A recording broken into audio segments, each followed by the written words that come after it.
Hi, this is Dr. Tanya.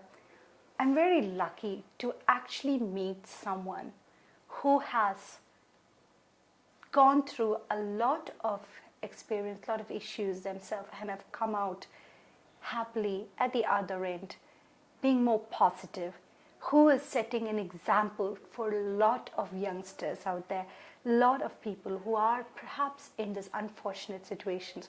So I'm really very excited to introduce you to such a personality, such a person who is very strong, very bold, and very, very creative. So please meet Daniel. Hello. Hi, Daniel. For the sake of our viewers, would you mind telling what medical issues or what mental health issues have you got? Yes, I basically have various amounts. I have PTSD, rapid cycling bipolar, ADHD, ODD, and that's around about it. Yeah, so what he has is obsessive compulsive disorder, PTSD is post traumatic stress disorder, ADHD is high attention deficit hyperactivity disorder.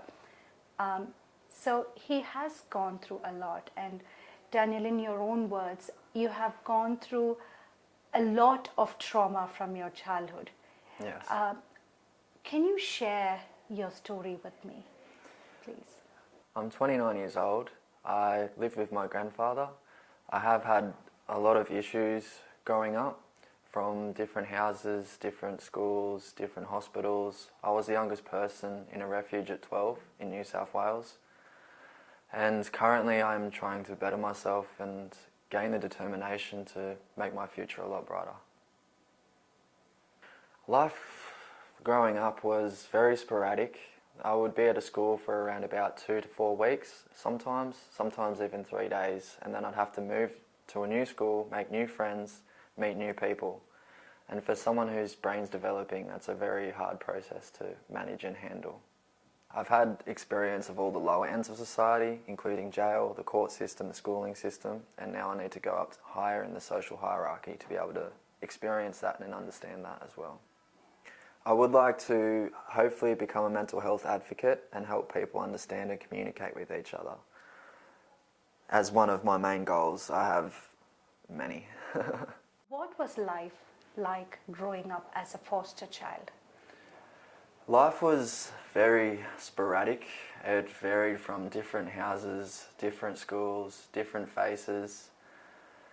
There was a lot of situations that I couldn't control. There was a lot of circumstances that I landed myself in where I didn't have a lot of options to choose from. It was difficult at times, but there was also the positive and negative aspects of it. So different foster carers would teach me different morals, different skills, and then there was also the negative of the situations that I was put in or placed in where I had very limited options to get myself out of. So you didn't have a choice as to who you can go with, like as foster in the homes. You know, you may get comfortable and more friendlier with a particular family, and you may not quite get comfortable with someone else.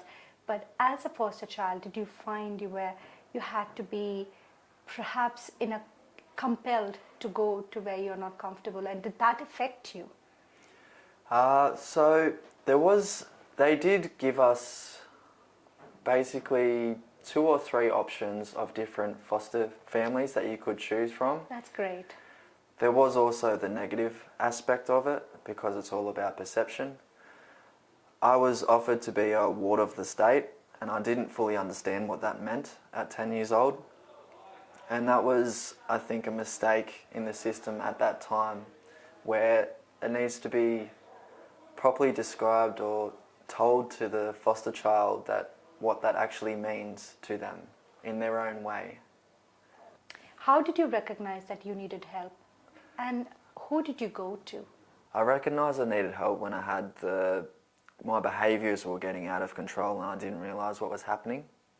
Because previously, before, my life was just like, I didn't think about my past. I only thought about my past when I wrote my book. I was getting angry. I was like normal situations that I should usually be able to handle. I was handling them in a violent and I guess arrogant manner. And that was something that it's not me. So I decided to try and reach out and understand myself so I can help people understand themselves as well. My grandfather has been a really big part of my life. He has had 3 heart attacks. He's had a broken neck and back, but he still is always there to support me. We went for a drive yesterday and we finally got to the point where we could communicate and understand each other from our own perspectives. That's amazing. Daniel first told me about the book that he's written, and when he shared that information with me, I was absolutely blown away. I was really pleasantly surprised that someone of this much of medical history, mental health problems, who a lot of people would have stigmatized, or a lot of places would have thought that he may not do well, but actually has done completely the opposite, has written a book that shows his perseverance and his positive attitude and his boldness to be able to communicate to the rest of the world, communicate to us what it actually means to be in that shoes and that position. So what inspired you to even think about writing a book? It's not something like a normal person wouldn't do. So with all that issue that you had and some of the trauma that you still carry, what made you think? Where was the thought? I held my mental health in my mind for 29 years. The book was basically a way to be able to vent that. After 29 years of being able to replay every single thing and trauma that happened to me, that it was like a release, and that's how my brain has developed in a better way, is being able to vent and say everything that happens, and my mind is now free from stress. I would like to thank my grandfather because he helped me communicate. He was the first person that understood me because he suffers from bipolar as well. And he's had his own mental health trauma as well. So he's had 3 heart attacks and he has a broken neck and back. And he still walks around, he still supports me. And he was the first person to understand me. Because he was able to resonate with what I've been through due to his own bipolar. I would like to thank my partner as well because she basically helped me. She was like a feminine touch to be able to understand the female mind. Because a lot of people with males, their voice boxes are a lot heavier, so that they talk over females. But at the end of the day, women want to be understood as well. And that's basically what society needs to bring back, is to bring back our creativity. We need to be able to communicate. My brother committed suicide a year ago during the COVID crisis. My brother gave me an idea in regards to starting a mental health Twitch stream. And since I have a problem with social media and putting myself out there where people can have assumptions about me, it's something to do with my anxiety, I decided to write a book instead. I completed the book in 12 hours, a 55-page story about my life. A month later, I applied for a job at Tesla using my book as the basis as the job application. And then I've also written 3 books in a week. This was just the first that I wrote. I've always heard different experience from people when they discuss about the past experience, when they reflect on what's happened in the past, may it be going through a psychologist or discussing even in our general practice consultation. But for you to go to the extreme of writing a book, which means you have to recall, recollect, bring those memories back, did that have any impact in your mental state while you wrote the book? Yes, it had a huge impact. It was a lot of trauma that I had locked away inside my mind for many years. I hadn't spoken to anyone for 29 years, my whole entire life, about everything that I've had happened to me. It was always assumptions. It was always, I always have this like issue with myself, or different things like that that was always making it difficult. And I wasn't ready to face all of that once. I kind of went off the deep end a lot, and I'd had to find the things to gain strength in, whether that be my family, whether that be different ideas, different inventions that I've got. I had to push myself forward to not only better myself, but also better the situation that my family is in. Absolutely. You're really, I mean, I must congratulate you. You've done amazingly well. Now coming back to the present time, how is life for you now? It's a lot better because I've understood, not fought against my trauma.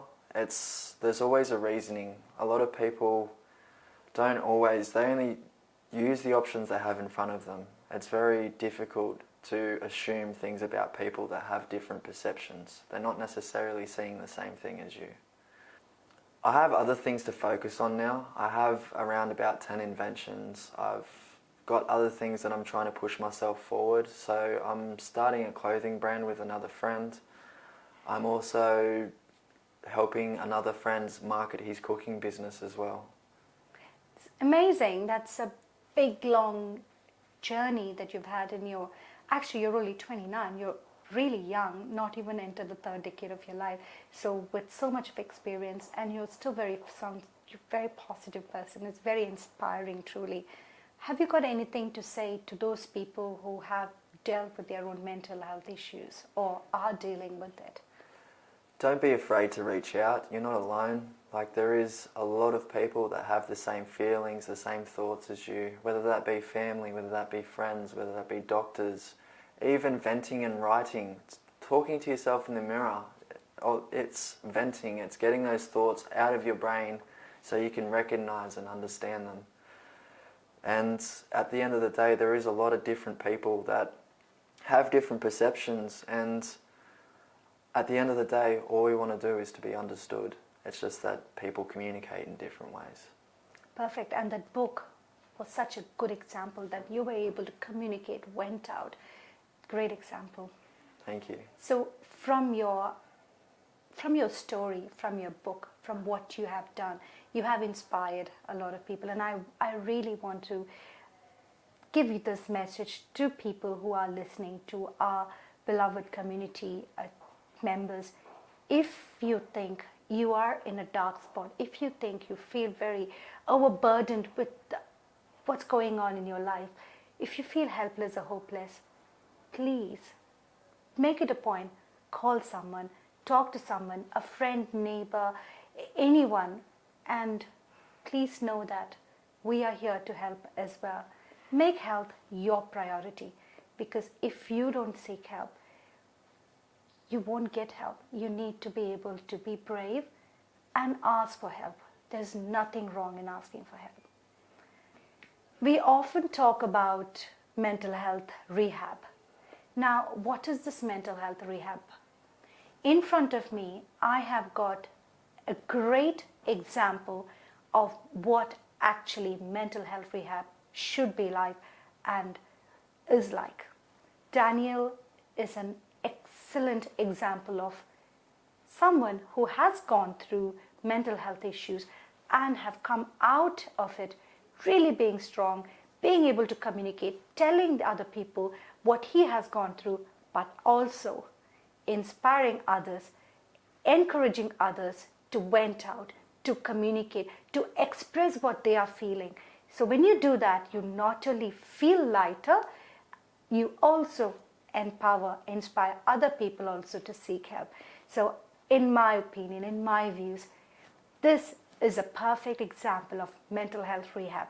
Really, it's such an emotional experience, not just for me, but my whole team as well, to hear from your story, to hear about what you have gone through.